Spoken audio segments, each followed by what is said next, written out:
situation that's arisen with one of the members of the Save scheme team, Lawrie Hooper, MHK. He posted online to say that that he'd been removed from the team looking at this, and said it turns out the Treasury Minister doesn't appreciate constructive criticism. Is that the case? Has he basically been fired for going against the budget? Well, first and foremost, I mean, absolutely welcome debate. It's important as a society. We have people who have other views and express other views. The problem, the issue that I had was that Lawrie was advocating significant public expenditure in his budget. He was indicating increasing departmental expenditure in frontline services between 3.8 and 6.4%. He was also advocating those sorts of increases into welfare and benefits. I believe from my calculations he was probably implying there was at least £14 million worth of additional expenditure he was seeking.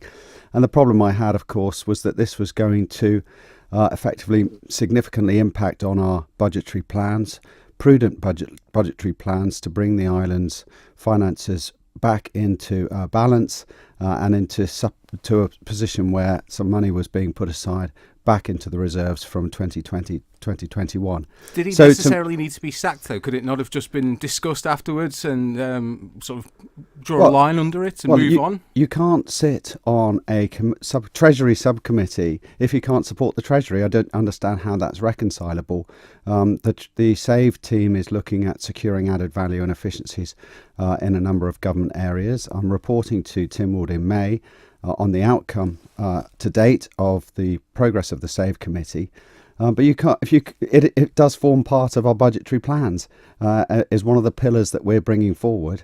And if you can't support budget, I don't understand how you can sit on a SAVE team trying to bring forward savings when at the same time you're advocating effectively blowing the budgetary plans apart. And I think that it's very important that we maintain our fiscal discipline, and I have to have confidence that the people around me also believe that we maintain our fiscal discipline. One of the other things that he put on there was on social media was so much for wanting a genuine and honest input, quoting Mr. Hooper. So you want genuine and honest input, but as long as it's only going with what's already in there, you don't want anything that goes against what's already in there? Or well, we have a genuine debate, and anybody's entitled to debate. But if you're in a department, you either work with the department, for example, to try and achieve a successful outcome, or you stand aside and you stand back and you criticise. But you can't do both.